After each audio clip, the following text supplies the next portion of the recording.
والصلاة والسلام على صاحب حسنه وجمال اما بعد اعوذ باللہ السمیع العلیم من الشیطان الرجیم بسم اللہ الرحمن الرحیم وعباد الرحمن الذین یمشون علی الارض ہونا واذا خاطبهم الجاہلون قالوا سلاما قال النبی صلی اللہ علیہ وسلم الدین النصیحہ قلنا لمن قال یا رسول اللہ قال للہ ولکتابہ ولرسولہ ولأئمۃ الدین وعامتہم او کما قال النبی صلی اللہ علیہ وسلم صدق اللہ العظیم وصدق رسولنا بلاغ المبین ان اللہ وملائکتہ یصلون علی النبی یا ایہا الذین آمنوا صلوا علیہ وسلموا تسلیما الصلاۃ والسلام علیک یا سیدی یا رسول اللہ وعلی آلک وصحابک یا سیدی یا حبیب اللہ الصلاۃ والسلام علیک یا سیدی یا نبی اللہ وعلی آلک واصحابک یا سیدی یا حبیب اللہ اللہم صلی علی سیدنا و مولانا محمد معدن الجود والکرم وعلیہ وبارک وسلم۔ حمد و صلاۃ کے بعد حضرت تمیم داری رضی اللہ تعالیٰ عنہ صحابی ہیں، اور وہ خوبصورت صحابی ہیں جنہوں نے سب سے پہلے مسجد نبوی شریف میں چراغ جلایا تھا صلی اللہ علیہ وسلم۔ سب سے پہلے چراغ جلانے کی توفیق اللہ نے انہیں عطا فرمائی، اس سے پہلے مسجد میں چراغ نہیں جلایا جاتا تھا۔ حضرت تمیم داری فرماتے ہیں کہ میں نبی پاک صلی اللہ علیہ وسلم کے پاس بیٹھا تھا تو میرے حبیب نے دین کی حقیقت بیان فرمائی۔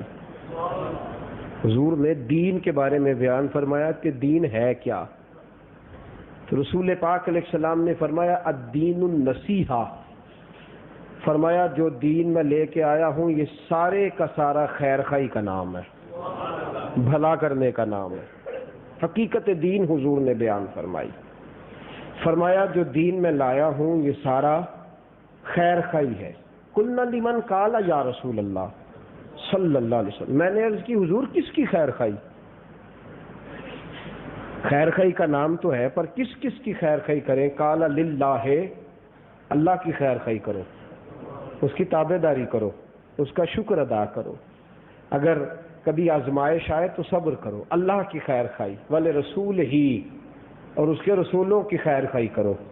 حضرت آدم سے لے کر جناب عیسیٰ تک سب کی عزت کرو، سب کا احترام کرو، اور میں اللہ کا حبیب ہوں تو میری غلامی کا حق ادا کرو۔ اللہ کی خیر خواہی، اللہ کے رسولوں کی، والے کتاب ہی، اور اللہ کی کتابوں کی بھی خیر خواہی۔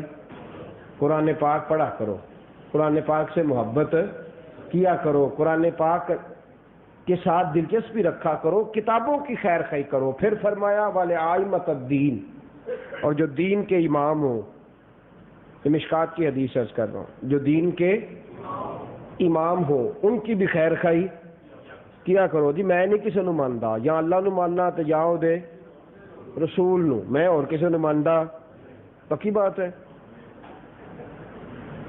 اللہ کو مانے، اللہ کے رسول کو مانے، اور کسی کو نہ مانے بچ جائے گا۔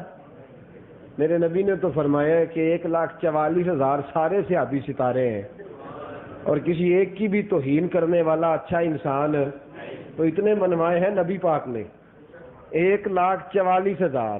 نعرہ بڑا حسین ہے نا، حسین نعرے کے پیچھے لوگ لگ جاتے ہیں۔ میں صرف اللہ اور اللہ کے رسول کو مانتا ہوں اور کسی کو، حالانکہ یہ بات درست حدیثیں سب سے زیادہ معتبر کتاب کون سی حدیثوں کی؟ بخاری،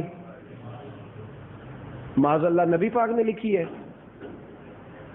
حضرت ابو بکر صدیق نے لکھی ہے، حضرت عمر نے لکھی ہے، حضرت عثمان نے، مولا علی نے لکھی ہے۔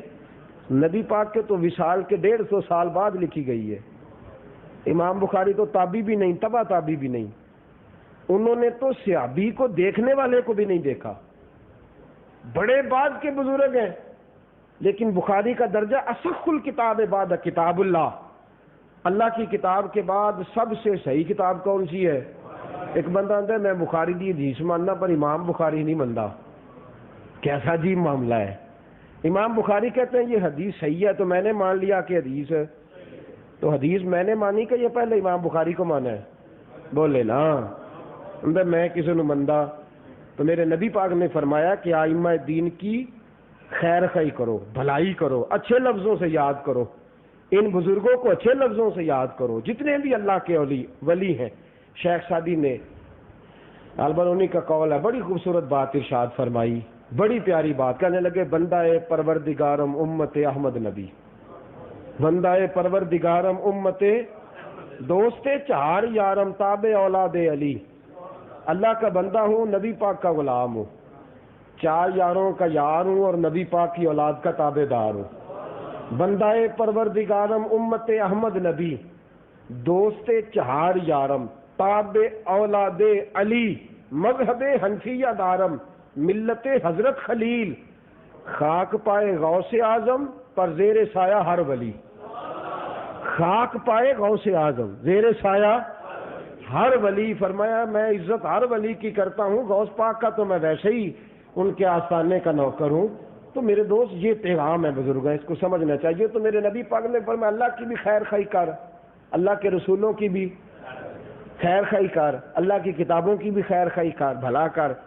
پھر فرمایا کہ آئمہ دین جو ہیں، دین کے جتنے آئمہ ہیں، جتنے دین کی خدمت کرنے والے مجتہدین ہوں یا اولیاء عظام ہوں، ان سب کی عزت کر۔ پھر فرمایا وعامتہم، اور جتنا میرے کلمہ پڑھنے والے لوگ ہیں سب کی تو بھلائی کر، یہی اصل دین ہے، یہی یہ اصل دین ہے۔ اصل دین یہ ہے، حقیقت دین یہ ہے کہ بھلائی کر، بھلائی کر، خیر خواہی کر، بھلا کر۔ خیر الناس من ینفع الناس، فائدہ کر جا کسی کا، فائدہ کر جا میرے نبی پاک۔ اور فائدے کی قسمیں ہیں، حضور نے فرمایا جسے اللہ پیسے دے وہ صبح شام اللہ کی راہ میں خیرات کرے تو اس پر فخر کرو، بھلا کر رہا ہے نا لوگوں کا، فخر کرو۔ جسے اللہ قرآن کا علم عطا کرے وہ صبح شام قرآن کے درس دے تو اس پر فخر کرو۔ پھر عہدے کے بارے میں فرمایا اللہ تجھے کسی عہدے پہ فائز کر دے تو کسی کو اس کا جائز حق دلا دے۔ اگر تو جائز حق دلانے کے معاملے میں کسی کی حمایت میں جملے بولے گا تو ایک ایک جملے پر اللہ 1000 سال کی عبادت کا ثواب عطا فرمائے گا۔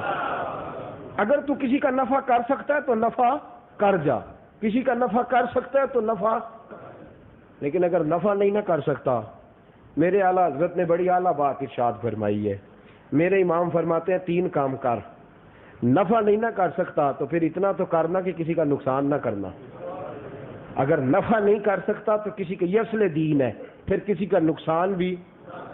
3 باتیں اعلیٰ حضرت نے بیان فرمائی، لکھ لیں، پوری گفتگو کا ماخذ ہے 3 جملے، نفع نہیں کر سکتا تو نقصان بھی نہ کر، اور فرمایا تو کسی کو سکھ نہیں نہ دے سکتا تو دکھ بھی نہ دے، کسی کو سکھ نہیں نہ پہنچا سکتا تو تیری ذات سے کسی کو دکھ۔ اگلی بات ذرا مشکل ہے پر ہے بڑی اعلیٰ، فرمایا کسی کی تعریف نہیں نہ کر سکتا، بولے نا، تعریف نہیں کر سکتا تو توہین بھی، جی میں نہیں اجیا کیا، توہین نہیں، اگر تعریف نہیں کر سکتا تو توہین بھی، لب کے لے ہونی ہے، لب کے او 99 تے ٹھیک نے تے آ ایک جڑی گل ہے نا، بحث کی دی ہونی ہے 99 دی کہ جڑی غلط ہے او دی، بولے انہوں نے بڑا چنگا آواز کیتا حضرت ہوراں کدی وہ کھلو کے کر دے پھر زیادہ چنگا سی، ساری تقریب بہ کے ہی کر چڑی نے، بھائی چھوڑ دے یار، معافی دے دے، کسی جگہ تو بخش دے، کسی جگہ تو۔ ایک آدمی ہو کے گیا، مجھے مل کے گیا تو میرے ساتھ ایک دوست بیٹھے تھے میرے پیار والے ہیں، تو میں کہتے ہیں اسد کو بچے جو بڑا خطرناک ہے، میں کہا بالکل ٹھیک ہے، اور کوئی بات کہنے جی یہ فلانا بھی ہے دے، فلانا بھی، فلانا بھی، فلانا بھی، فلانا بھی، میں کہا اگو تسی بھی ذرا خیال نہ لایا جی، اس لیے کہ تیرے چ بھی ایک بڑا وڈا ہے بے، اگر تو میرے سامنے بیٹھ کے اس کی بےزتی کر رہا ہے تو میں کیسے امید کر لوں کہ کسی کے سامنے بیٹھ کے میری عزت کرے گا؟ تو میں تو تجھ سے بچنے کا بھی پروگرام بنا رہا ہوں کہ تجھ سے بھی خیر کی بات کریں، خیر کا جملہ ادا کریں۔ ہاں اگر آپ واقعی سمجھیں کہ سامنے والا اسے نقصان پہنچا دے گا پھر آپ کو اجازت ہے، لیکن ایسی کیسا عجیب معاملہ ہے۔ وہ ملا رومی فرماتے ہیں گندی مکھی جب بھی بیٹھتی ہے گند میں بیٹھتی ہے، شہد کی مکھی ڈھونڈتی ہے، جب بھی بیٹھتی ہے بیٹھتی کسی پھول پہ ہی ہے، اور پھول پہ بیٹھتی ہے، رس نچوڑتی ہے اور سارے راہ میرے مصطفیٰ پہ درود پڑتی جاتی ہے، اللہ اسے میٹھا فرما دیتا ہے۔ میرے دوستو خیال فرمائیں، اگر کسی کا نفع نہیں کر سکتے تو نقصان بھی نہ کریں، کسی کو سکھ نہیں دے سکتے تو دکھ بھی نہ پہنچائیں، تعریف نہیں کر سکتے تو توہین بھی کبھی نہ کریں، برے جملوں سے بھی یاد نہ کریں۔ یاد رکھیں ہم کیا کرتے ہیں، ہم کسی کا نفع کرتے ہیں تو اپنے فائدے کے لیے، ووٹ کتنے ہیں، تابع داری کتنی کرے گا، میرے کام کتنا آئے گا، میرے کام کتنا، اگر نفع کرتے ہیں تو وہ بھی اپنے فائدے کے لیے، تعریف کرتے ہیں تو وہ بھی اپنا کام نکلوانے کے لیے، کسی کو سکھ پہنچاتے ہیں تو وہ بھی ذات کے لیے۔ میرے دوست خیر خائی کر، تیرا وجود میٹھا ہونا چاہیے، پھلدار ہونا چاہیے، سایہ دار بن جا، کبھی دھوپ میں جلنا بھی پڑے تو جل، لیکن دوسرے کو تکلیف پہنچانے سے بچ جا، اذیت نہ دے۔ دین کی حقیقت یہ ہے کہ کسی کو دکھ نہ پہنچا۔ اتنا پیارا دین کہ میرے رسول پاک صلی اللہ تعالی علیہ وآلہ وسلم نے ارشاد فرمایا تو کچا پیاز کھا جائز ہے، کچا لہسن کھا لے جائز ہے، تو ادرک استعمال کرتا ہے یا تو مولی استعمال کرتا ہے تو منع نہیں کچا کھانا، لیکن فرمایا جب تک مسواک نہ کر لے مسجد نہ آنا، جب تک تو مسواک نہ کر لے، تیرے منہ سے اس کی بدبو چلی نہ جائے، اس وقت تک تو مسجد کیوں جی، یا رسول اللہ حرام قرار دے دیں، بات ختم ہو گئی، کہہ دے حرام ہے، کوئی بھی نہ کھائے، کوئی قریب ہی نہ جائے۔ فرمایا اللہ کی حلال کردہ چیز ہے، ہم اس کو حرام نہیں کہتے، لیکن فرمایا جب تم کھا کے مسجد آؤ گے تو اللہ کے بندوں کو تکلیف ہوگی۔ تک اچھا میرے نبی حوصلے کا درس دیتے ہیں، اعلیٰ ظرفی کا بیان فرماتے ہیں۔ یہاں حضور نے یہ نہیں فرمایا کہ تم اعلیٰ ظرفی کا مظاہرہ کرو، تم بدبو برداشت کرو۔ بھائی 100 بندہ تیری بدبو برداشت کرے، تو کیوں نہیں مسواک کر کے آ جاتا؟ 100 بندہ تیری بدبو برداشت کرے، تیرا یہ آرڈر ہے کہ برداشت کریں سارے، تو ایک نیکی کا رہا، تو مسواک کر کے آ۔ فتویٰ سن لے فقہ حنفی کا، جاگ رہے ہیں آپ لوگ؟ فقہ حنفی کا فتویٰ سن لے کہ جس آدمی کے کپڑے اتنے گندے ہوں کہ بدبو آتی ہو، اور وجود اس قدر پسینے میں ڈوبا ہو کہ نمازیوں کو تکلیف ہوگی، اس کو حکم ہے کہ کپڑے بدل کے نماز پڑھے، جماعت چلی بھی گئی تو اللہ اسے پوری نماز جماعت کا ثواب عطا فرمائے گا۔ اور اگر وہ سمجھتا ہے کہ میرے پاس کپڑے موجود نہیں، میں ڈیوٹی پہ ہوں، کام پہ ہوں، کسی ایسی جگہ ہوں، کپڑے نہیں، تو پھر فتویٰ یہ ہے کہ وہ اکیلے نماز پڑھے، جماعت کے ساتھ نہ پڑھے، اسے تنہا نماز پڑھنے پر بھی 27 نمازوں کا ہی ثواب ملے گا۔ بھئی آپ سب برداشت کر، کیوں برداشت کرے بھی میاں؟ تو برداشت کر لے تھوڑی دیر، تو جا مسواک کر لے، تو جا چینج کر لے، بدل لے، حکم دیکھے نا، شریعت کہتی ہے تو نفع نہیں دے سکتا تو کسی کا نقصان بھی، تیری وجہ سے تکلیف بھی نہ پہنچے کسی کو، اذیت بھی نہ پہنچے کسی کو تیری وجہ سے، تو اس طرح کر کہ تو کپڑے بدل، خوشبو لگا، مسواک کر، اپنے اوپر تھوڑی محنت کر، اس کے بعد تو مسجد میں آ۔ میرے دوستو یہ کیوں ہے؟ اس لیے ہے کہ لوگوں کو تکلیف سے بچایا جائے، لوگوں کو اذیت سے بچایا جائے، پریشانی سے بچایا جائے، تکلیف سے بچایا جائے۔ پھر بعض اوقات انسان اس کو بیماری ہوتی ہے، ہوا خارج ہوتی ہے، پیشاب آتا ہے، اس کو بھی حکم ہے کہ وہ یہاں تو مسجد آئے تو بالکل جماعت کے وقت آئے، اور اگر وہ سمجھتا ہے کہ پھر بھی برداشت سے باہر ہے تو وہ نکل جائے۔ ہم کیا کرتے ہیں؟ بیٹھ جاتے ہیں، پھر برداشت کرنے والوں کا بھی اللہ حافظ ہے، وہ بھی اللہ خیر فرمائے، برداشت تو ہمارے معاشرے میں، لیکن نا انسان بھول جاتا ہے نا، صف کے اندر 200 آدمی کھڑا ہے نماز پڑھنے، لیکن ایک بھولا ہے موبائل بند کرنا۔ کتنے بھولے؟ اب اس نے نماز کا سلام پھیرا نہیں تو اس کی پھر خیر نہیں۔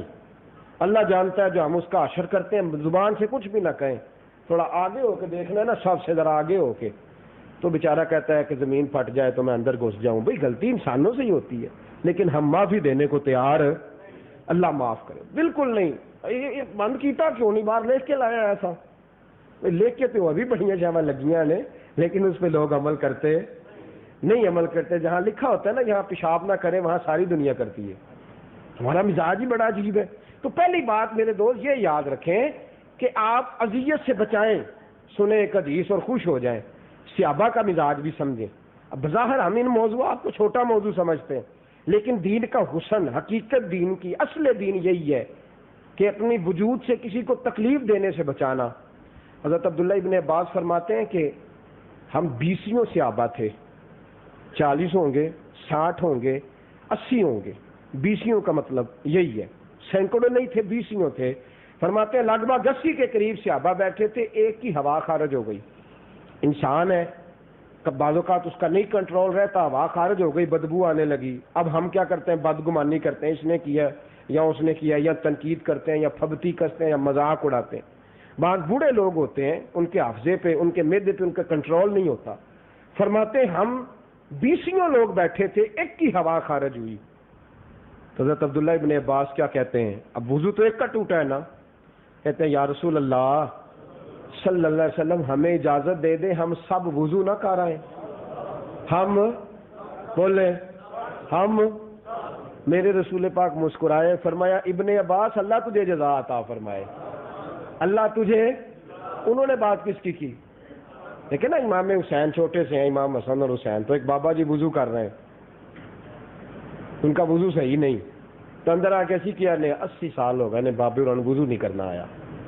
ان کا کیا طریقہ ہے؟ امام حسن اور حسین ہے تو وضو بابا جی نے صحیح نہیں کیا، تب دونوں بھائی ایک دوسرے کو اشارہ کرتے ہیں، اور میرے مصطفیٰ کے گھرانے کا رنگ دیکھو، ذرا انداز دیکھو، اس گھرانے کا انداز دیکھو، تیری نسل پاک میں ہے بچہ بچہ نور کا، تو ہے نے نور تو تیرا سب گھرانہ ہی نور کا، کیا خوبصورت انداز ہے۔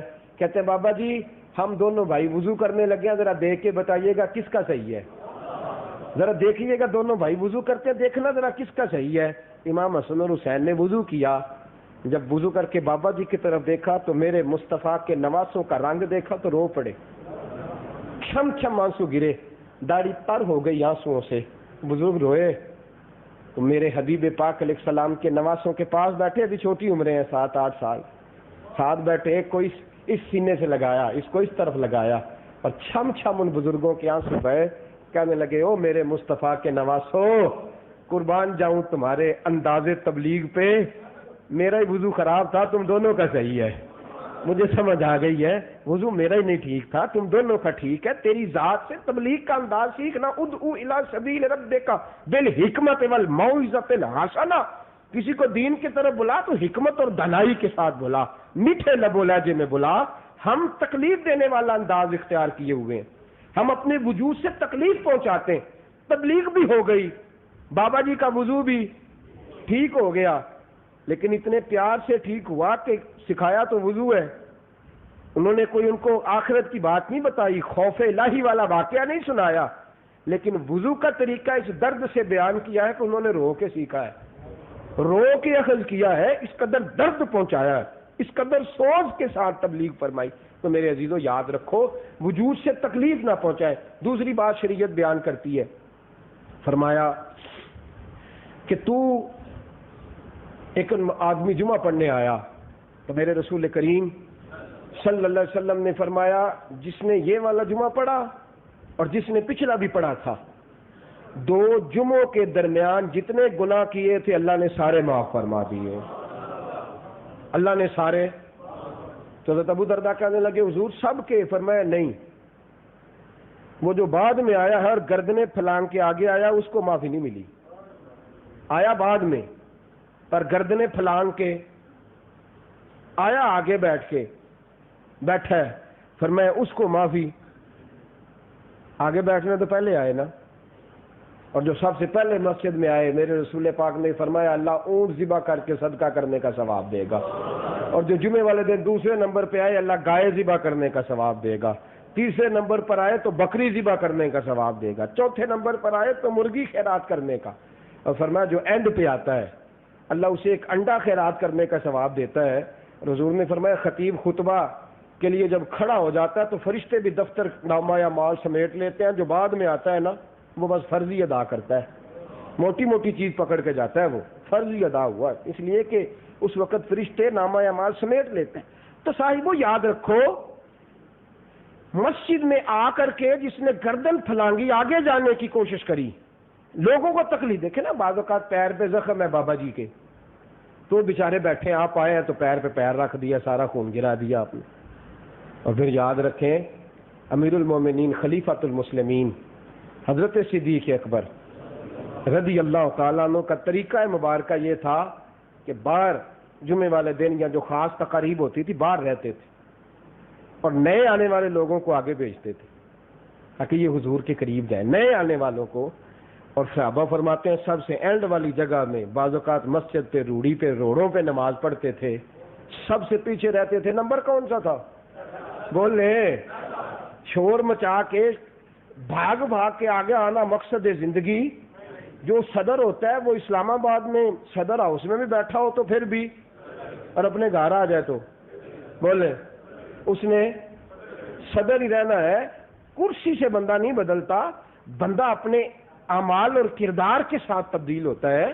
تو میرے دوست منع فرمایا، اذیت دینے سے منع فرمایا، تکلیف دینے سے منع فرمایا، دکھ دینے سے منع فرمایا، پریشان کرنے سے منع فرمایا. میرے نبی پاک صلی اللہ علیہ وسلم نے کیا فرمایا؟ یہ حدیث آپ نے یاد کرنی ہے اور گھر جا کے سنانی ہے. سنانے سے پہلے وعدہ کرنا ہے گھر سنانے کا یا بعد میں کریں گے؟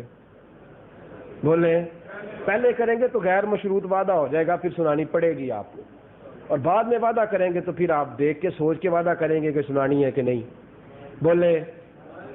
سنا دیں گے؟ جن میں سنانی ہوں جی سنانی جی، لفظ اپنے نہیں ساتھ ملانے.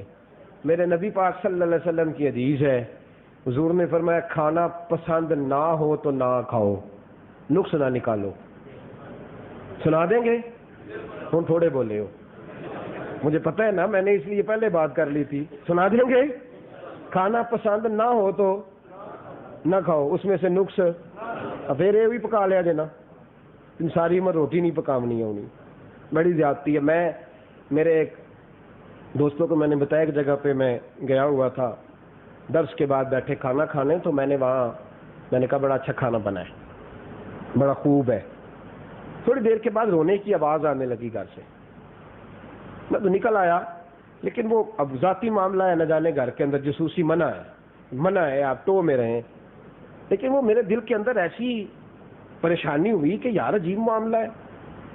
میں نے تو تعریف کی ہے کھانے کی، اور باہر میں دیکھ رہا تھا پردے کے باہر خواتین پھر رہی تھیں، کوئی ایسا جھگڑا بھی نہیں ہوا، اور خاوند صاحب اندر ہماری میزبانی کر رہے تھے. رونے کا مقصد کیا ہے؟ کوئی بیمار ہو گیا ہے یا کیا پریشانی ہو گئی؟ تو وہ کھٹکا تھا طبیعت میں، تو وہ بات اڑ گئی مجھے. تو میں نے بڑی منت سماجت کے ساتھ اس شخص کو ایک کونے میں لے جا، میں نے برا نہ محسوس کرنا، تمہارے گھر کا مسئلہ ہے، مجھے وہ پوچھنا نہیں چاہیے لیکن پوچھ سکتا ہوں ہوا کیا ہے. تو کہنے لگا جی آپ نے کھانے کی تعریف کی ہے تو میری بیوی نے سن لیا تو وہ رو پڑی ہے. تو میں نے کہا کہ اس میں رونے والی کون سی بات ہے؟ خواتین تو خوش ہوتی ہیں کھانے کی تعریف کرے. تو کہنے لگا وہ کہتی ہے 15 سال ہو گئے روٹی پکاتے، نہ کبھی ساس نے تعریف کی، نہ سسر نے، نہ کبھی خامد نے. 15 سال ہو گئے نوکری کرتے، آج پہلی دفعہ کسی شخص نے کہا ہے کہ تو نے بھی روٹی اچھی پکائی ہے. کہتی چھالے پڑ گئے، 20 لوگوں کو کھانا پکا کے دیا ہے، لیکن مجال ہے کسی نے کہا ہو کہ تو نے بھی کوئی کام کیا ہے. شکر ہے خدا کا آج کوئی میرے گھر آیا ہے اور وہ تعریف کر گیا ہے. میرے دوستو یہ رنگ دیکھیں نا، ہم سارا کام کاج کرا کے بھی سارے مسائل برداشت. میرے رسول پاک نے فرمایا پسند نہ ہو تو. میں اپنے استاد گرامی حضرت محدث بہاولپوری علیہ رحمہ کے ساتھ ایک دعوت میں گیا، کھانا آیا، آلو گوشت پک کے آئے، تو میں نے لقمہ لگایا تو روٹی کے ساتھ تو اس میں نمک کم تھا. تو میں نے گھر والوں سے کہا کہ نمک تو لائیے گا. تو میزبان چلے گئے تو استاد کہنے لگے میں نے سمجھا تو سیانا ہو گیا تو بیوقوف ہے. میں نے کہا جی کیا غلطی ہو؟ کہنے لگے تم نے ان کو کہا ہے کہ تمہیں نمک نہیں ڈالنا آتا ہانڈی میں، توہین کی تم نے ان کے کھانے کی. پتہ نہیں تمہاری وجہ سے انہیں اذیت پہنچی ہے، نہ جانے کیا سوچتا ہوگا بیچارہ، اور جا کے بیوی کو اس نے کتنا ڈانٹا ہوگا. تو کیا روٹی پکائی ہے مہمانوں نے توہین کر دی کہ نمک پورا نہیں. میں نے کہا استاد جی لوگ تو ساتھ دیتے ہیں پلیٹ میں نمک رکھ کے، کسی نے ڈالنا ہو تو ڈال لے. تو میں نے تو کہنا چپ کر، تو پتہ نہیں کہ جب کسی کے گھر آؤ تو آداب کا بھی خیال رکھو، تمہاری وجہ سے کسی کو تکلیف نہیں پہنچنی چاہیے. وہ صاحب آئے تو میں نے ان سے معذرت کی، میں نے کہا مجھ سے غلطی ہو گئی، رضائے الہی کے لیے مجھ سے درگزر. دوستو ہم تو تکلیف کا منبع کھول رکھا ہے ہم نے، بات بات میں اذیت پہنچاتے ہیں، تکلیف دیتے ہیں، دوسروں کی جو ہے وہ عزت اچھالتے ہیں. ہمارا وجود کانٹوں والا وجود بن گیا ہے. دکھتا ہے آدمی جو ہمارے قریب بیٹھتا ہے، جو ہمارے پاس آتا ہے، اس کے دل تک روح تک سہانے روح بن جاتی ہے ہماری گفتگو، ہمارا اٹھنا بیٹھنا. ہم نے اذیت کے باب کھول دیے ہیں چاروں طرف. مومن کی یہ شان نہیں. مومن کا یہ مقام نہیں۔ میرے نبی پاک صلی اللہ علیہ وسلم نے فرمایا مومن تو اتنا نرم ہوتا ہے، اتنا نرم ہوتا ہے، اتنا نرم ہوتا ہے کہ لوگ اسے بیوقوف سمجھنے لگ جاتے ہیں۔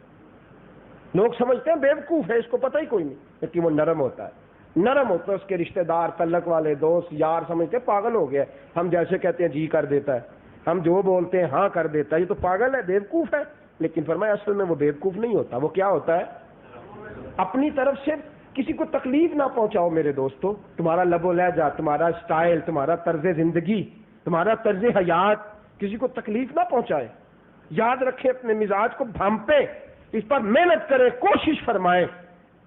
اگر نفع نہیں کر سکتے تو کسی کا نقصان بھی، اللہ نے بڑی گاڑی دے دیا تو تنقید نہ کریں دوسرے پہ۔ رب کائنات نے بڑا مکان دے دیا تو پھر اکثر میں دوستوں سے کہتا ہوں، میں کہتا جڑا بن جاتا ہے دوجے اور مشورے دے دے مار چھڑ دے، تو ہی محنت کر، تو کر دے کاک نہیں۔ حالانکہ محنتوں سے نہیں ملتا، جس کو ملتا ہے اللہ کے فضل اور کرم سے ملتا ہے۔ تو ہم تو مار دیتے ہیں سامنے والے کو مشورے دے دے کے کہ تو کرتا ہی کچھ نہیں۔ اذیت نہ پہنچا، تیرے وجود سے کسی کو تکلیف نہ پہنچے۔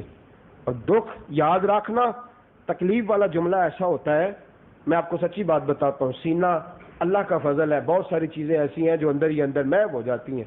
بعض دوستوں کے بعد ایسے جملے ہیں جو بھولتے نہیں، وہ ایسے اڑ جاتے ہیں نا ذہن میں، کوئی بندہ سامنے آتا ہے تو وہ لفظ حرف بحرف فوراً سامنے ہوتا ہے کہ نہیں؟ ایسا کائنات میں سب سے بڑی ذات، معاف کرنے والی، میرے رسول پاک کی ذات ہے صلی اللہ علیہ وسلم۔ وحشی آیا نا کلمہ پڑھنے، حضرت وحشی رضی اللہ تعالیٰ، جس نے حضرت امیر حمزہ کو شہید کیا، جب آئے تو نقاب اوڑے ہوئے، کہ سونیا سب کو معافی ہے، فرمایا تو میرے چچا کا قاتل ہے، اور چچا مجھے بڑا پیارا تھا۔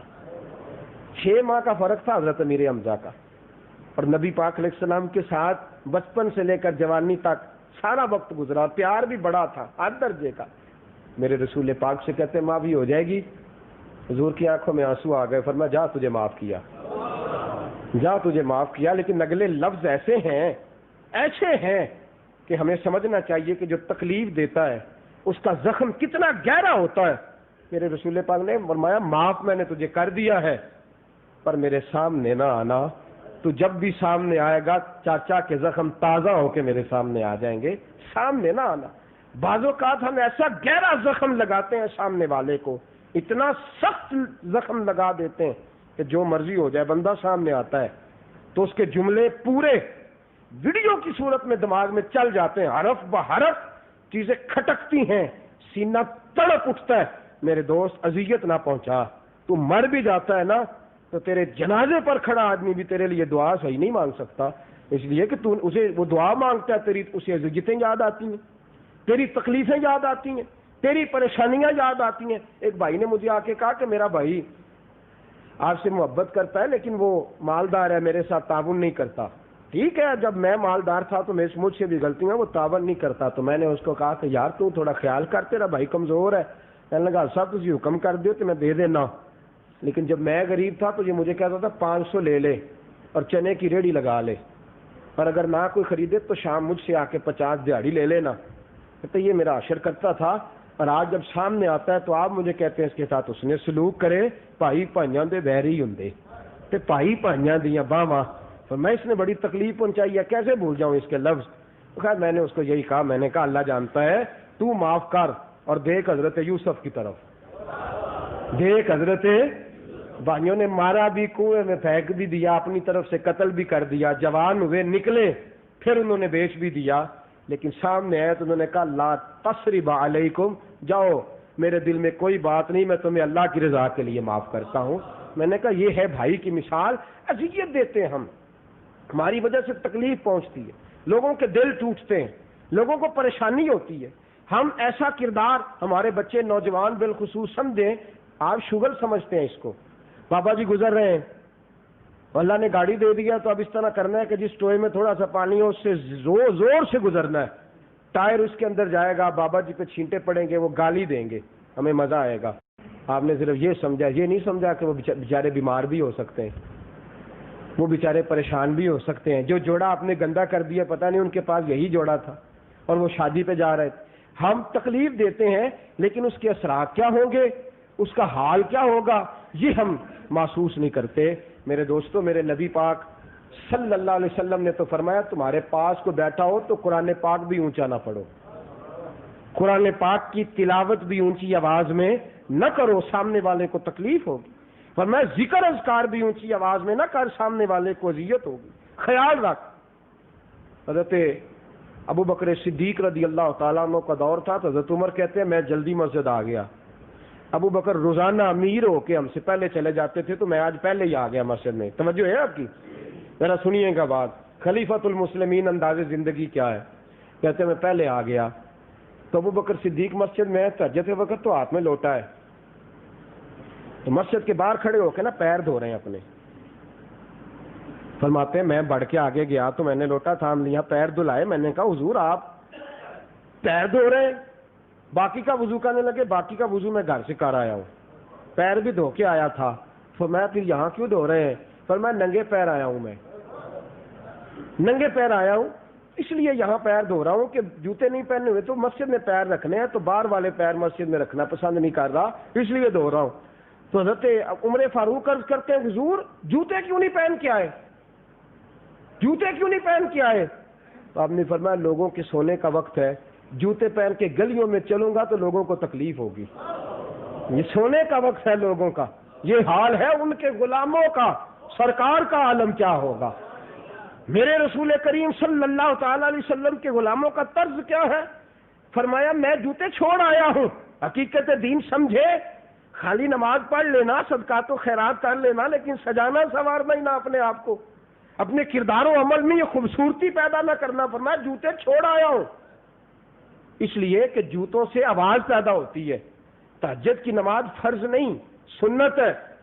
فرمایا گر فرض ہوتا تو لوگ بیدار ہوتے تو میں محسوس نہ کرتا، لیکن تہجد کی نماز ہے، جس نے اٹھنا اٹھے، جس نے نہیں اٹھنا وہ آرام کرے، کوئی بیمار ہوگا، کوئی دیر سے آیا ہوگا، کوئی پریشان ہوگا، لہذا جوتے اتار آتا ہوں جب میں آتا ہوں، ننگے پاؤں آتا ہوں تاکہ میرے جوتوں کی ٹاپ کی وجہ سے لوگوں کو تکلیف نہ ہو۔ تو جو ساری رات مہندی پہ ڈھول بجائے، ناچ گانا کرے اور اللہ نے اپنے فضل سے جو پیسے دیے وہ موج مستی میں اڑائے اور 6 دن ڈیک پہلے ہی لگا دے چھت پہ رکھ کے، اور بوڑھی اماں جو ہے وہ تکلیف پہنچائے اور اذیت دے۔ میرے دوست کہنے لگے دیواریں آپ مدرسے کی بنا رہے ہیں تو یہ آپ نے بڑی کیوں کر دی ہیں؟ تو میں نے کہا کرنے دو، چوڑی دیوار 13 انچی کی بننے دو، قرآن شریف بچوں نے پڑھنا ہے تو ساتھ والوں کو تکلیف نہیں ہونی چاہیے، اذیت نہیں ہونی چاہیے۔ میں سامنے والے کھڑکی کھولنے سے طالب علموں کو منع کر دیتا ہوں کہ تو یہ نہ کھولو، اور خیال کرو کسی ایسی جگہ پہ گیند بلہ بھی نہ کھیلو جہاں کسی کے گھر کے اندر گیند چلی جائے اور اس کو تکلیف ہو۔ دوسرے کی اذیت سے بچو، دوسرے کو تک تیرا وجود اگر فائدہ نہیں کر سکتا تو کسی کا نقصان بھی۔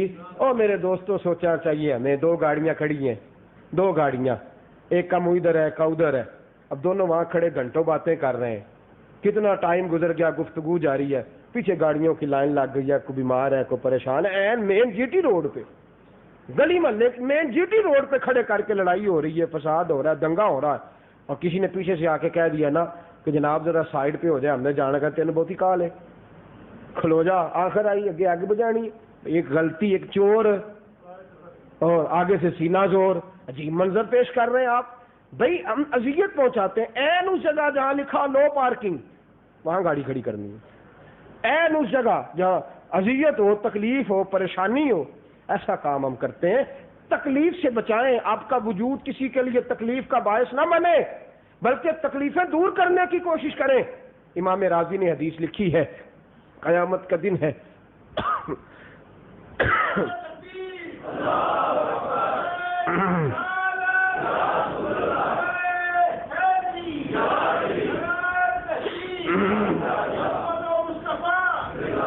روشی پڑھ لیں۔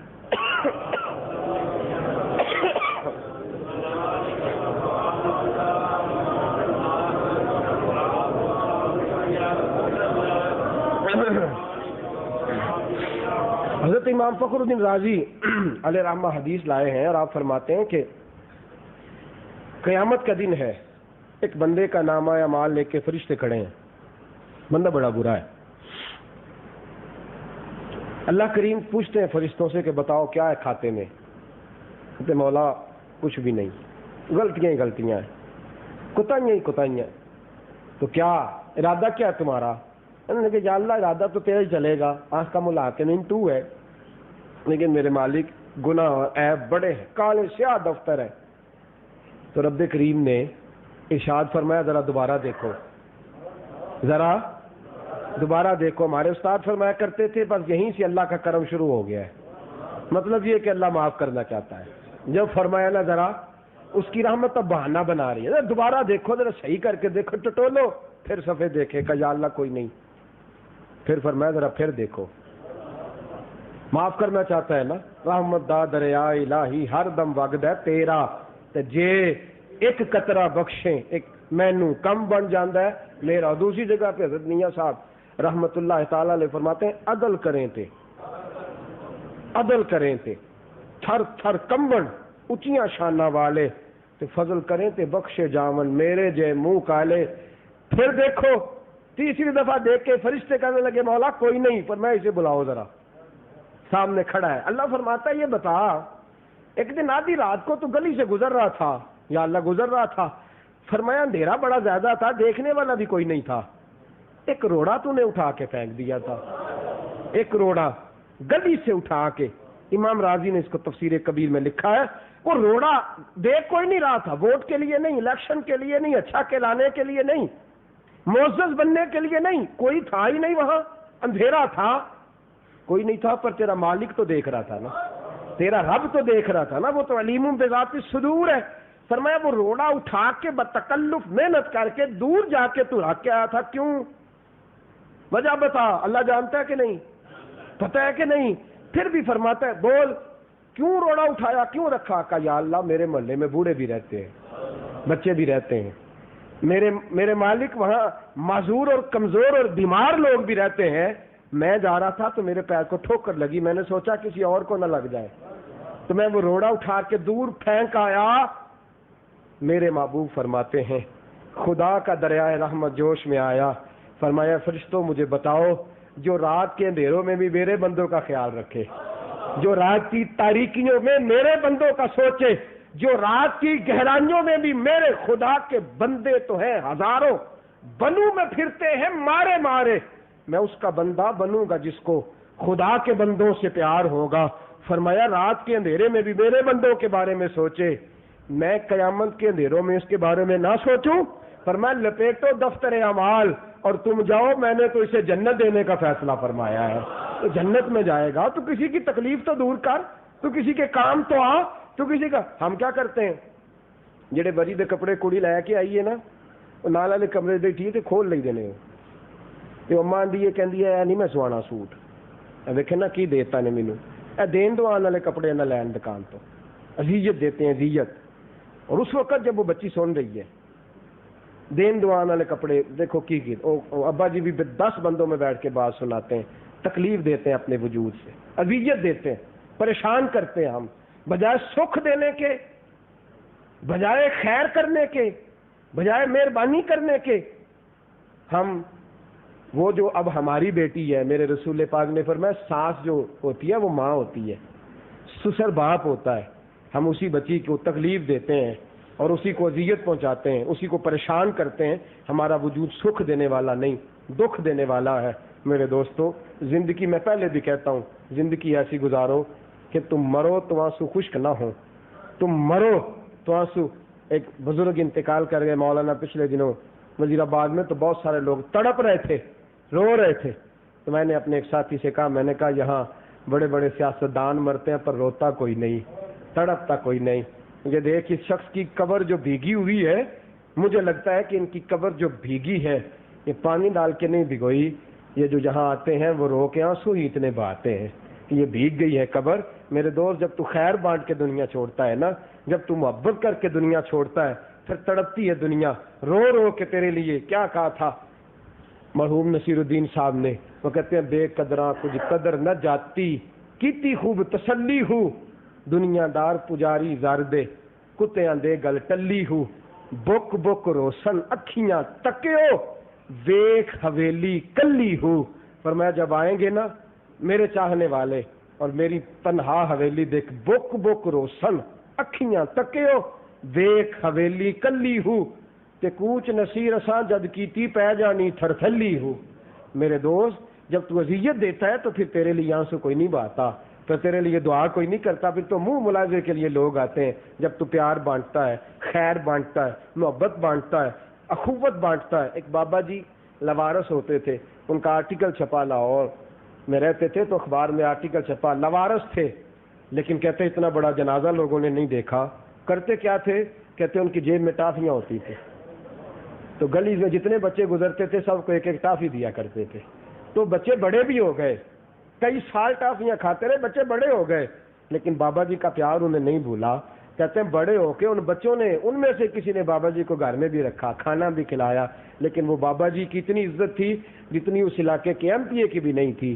ان کا انتقال ہوا تو لوگ کہتے ہیں اتنے سر نظر آئے کہ کسی وڈیرے کے جنازے میں بھی نظر نہیں آئے تھے. پیار بانٹ. جب تو اپنی طرف سے اذیت پہنچاتا ہے، جب تو تک دیکھے نا، نماز کس کی عبادت ہے؟ میرے رسول پاک صلی اللہ علیہ وسلم نے امام کو حکم دیا ہے پر نماز معتدل پڑھانا، لمبی نماز نہ پڑھانا، کہیں تھک نہ جائیں پیچھے مقتدی کھڑے. نماز اللہ کی پر خیال بندوں کا.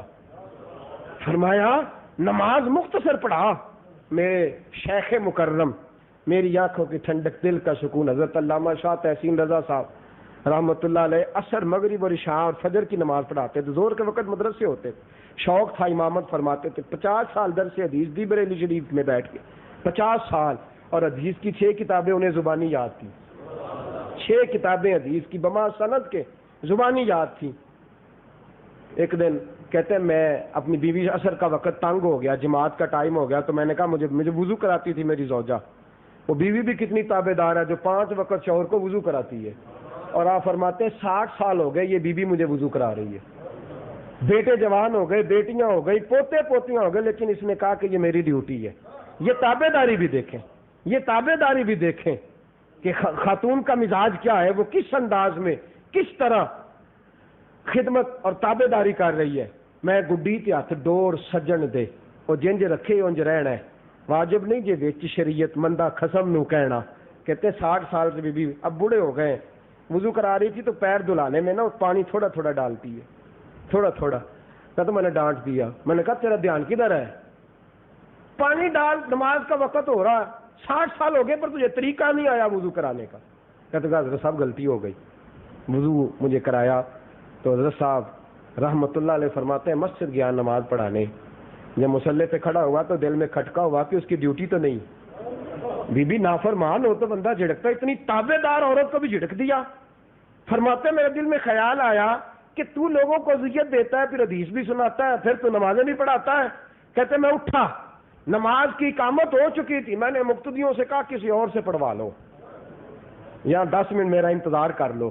کہنے لگے حضرت جی کوئی خاص ہی حکمت ہوگی جو آپ چھوڑ کے جا رہے ہیں، آپ جائیں ہم انتظار کرتے ہیں. کہتے میں گھر گیا، بچوں کو اکٹھا کیا تو میں نے بیوی سے کہا کہ تو اللہ کی رضا کے لیے مجھے معاف نہیں کر دیتی؟ بیوی سے. تو کہتے ہیں وہ کہنے لگی حضور کیا ہوا؟ کہتے ہیں میں نے کہا 60 سال ہو گئے تجھے نوکری کرتے، میری جھڑکیاں سہتے، میرا امامہ، میری ٹوپی، میرے کپڑے دھو کے استری کر کے سجا سوار کے پالش کر کے جوتے رکھتے. وقت گزر گیا، 60 سال تو نوکری کرتی رہی. اگر میں بوڑھا ہوں تو بھی تو بوڑھی ہو گئی ہے نا. تو میں اپنی طرف دیکھتا ہوں، تیری طرف دیکھتا ہی نہیں ہے. خدا را مجھے معاف کر دے، مجھ سے غلطی ہو گئی، میری وجہ سے تجھے تکلیف پہنچی. کہتے ہیں وہ روئی اور کہنے لگی مجھے تو فخر ہے کہ میں ایک شیخ الحدیث کی بیوی ہوں، ایک اللہ کے ولی کے گھر میں وقت گزارتی ہوں. کہتے ہیں قسم اللہ کی 70 سال ہو گئے مسجد میں نماز پڑھاتے، لیکن آج جو عصر کی نماز پڑھانے کا مزہ آیا وہ اس سے پہلے کبھی آیا ہی نہیں ہے. جو آج نماز کا مزہ آیا وہ کبھی آیا ہی نہیں. تو میں نے ان سے عرض کر لیا، میں نے کہا حضور یہ دلیل آپ نے کہاں سے لی؟ تو کہنے لگے جا مسلم شریف اٹھا کے لا. مسلم شریف اٹھا کے لایا تو حدیث نکال کے دی. کہنے لگے ذرا اسے پڑھ. میں نے پڑھی تو مجمع سارا رونے لگا، جتنے 15-20 لوگ بیٹھے تھے. میرے رسول پاک باقی کتابوں میں تفصیل سے بھی روایت موجود ہے، حضور اٹھے ہیں تہجد کے وقت، نبی پاک پہ تہجد کی نماز فرض ہے. سیدہ عائشہ صدیقہ کی ڈیوٹی ہے پانی بھر کے رکھنے کی. اماں جی فرماتی ہیں پانی بھرا ہوا ہے لیکن میرے حبیب اٹھے ہیں، آنکھ کھلی ہے، تو کھلا ہوا امامہ ہے میرے نبی پاک کا. رسول پاک صلی اللہ علیہ وسلم نے باندھا نہیں، حضور نے پگڑی پکڑی تو بغل میں رکھ لی، ٹوپی سر پہ رکھ لی، جوتے میرے نبی نے ایک ہاتھ میں اور پانی دوسرے ہاتھ میں پکڑا. فرماتی ہیں جب حجرے سے مصطفیٰ کریم باہر نکلنے لگے تو آواز دی، کہا یا رسول اللہ صلی اللہ علیہ وسلم کہاں تشریف لے جا رہے ہیں؟ تو کہا ہو عائشہ اٹھ گئی ہو؟ حالانکہ سارا کچھ جانتے ہیں، میں نماز مسجد میں تہجد پڑھنے جا رہا تھا، تو کہا سونے یار جوتے ہاتھ میں، پانی دوسرے ہاتھ میں، پگڑی بغل میں، تو کہا عائشہ تو میری بڑی نوکری کرتی ہے، تو سو رہی تھی، اگر میں یہاں جوتے پہنتا تب بھی تیری آنکھ کھل جاتی، پگڑی باندھتے میرا ہاتھ کسی چیز سے ٹکراتا تو بھی تیری آنکھ کھل جاتی، اور فرمایا گھر میں یہاں وضو کرتا تو بھی تیری آنکھ کھلتی، مجھ پہ تہجد فرض ہے، تیرے اوپر تو فرض نہیں، مسجد جا رہا ہوں، سوچتا تھا کہ باہر جا کے سارے کام کروں گا تاکہ تیری نیند میں خلل نہ آئے، تجھے پریشانی نہ ہو، تجھے اذیت نہ ہو۔ میرے دوستو تکلیف دینے سے بچو، اذیت دینے سے بچو، باہر بھی، گھر میں بھی، گلی میں بھی، چوک میں بھی، چوراہے میں بھی اس وجود کو نفع والا وجود بناؤ، اس سے شر کی کونپلیں نہ پھوٹے۔ ہمارے اور آپ کے وجود سے پھول نکلنے چاہیے، خوشبو آنی چاہیے، مٹھاس ہونی چاہیے، جو آئے میٹھی بات لے کے جائے، جس کے پاس ہم جائیں خیر کا جملہ چھوڑ کر کے جائیں، سامنے والے کی طرف نہ دیکھ اس کا رویہ کیا ہے، تو اپنی طرف دیکھ، اوکھی رمز فقیری والی چڑھ سولی تے بہنا، در در دے ٹکڑے منگنے تے مائیے بہنے کہنا، زبان میٹھی کر، لب و لہجے میں مٹھاس، سامنے والے کو نہ دیکھ وہ کیا کر رہا ہے، وہ جو کر رہا ہے وہ اس کا مزاج ہے، تو جو کر رہا ہے وہ تیرا طریقہ کار ہے۔ میرے دوست تیری وجہ سے تکلیف نہ پہنچے، اذیت نہ پہنچے، پریشانی نہ آئے، کسی کو دکھ نہ آئے، کسی کو تکلیف نہ آئے۔ وہ بھی تو لوگ تھے نا کہ اورنگزیب عالمگیر کے پاس ایک شخص آیا ہے، اس کو پسینہ آیا ہوا ہے، تو اورنگزیب کہتے ہیں تم پسینہ کس بات میں آ گیا؟ تو وہ کہنے لگا حضور پسینہ اس لیے آیا ہے کہ آپ سے ملنا تھا تو باہر لائن لگی ہوئی تھی اور میں بھی لائن میں کھڑا تھا، تو باری دیر سے آئی ہے، چھوڑ کے اس لیے نہیں جاتا تھا کہ شاید جو ہے وہ آپ سے ملاقات ہو نہ ہو۔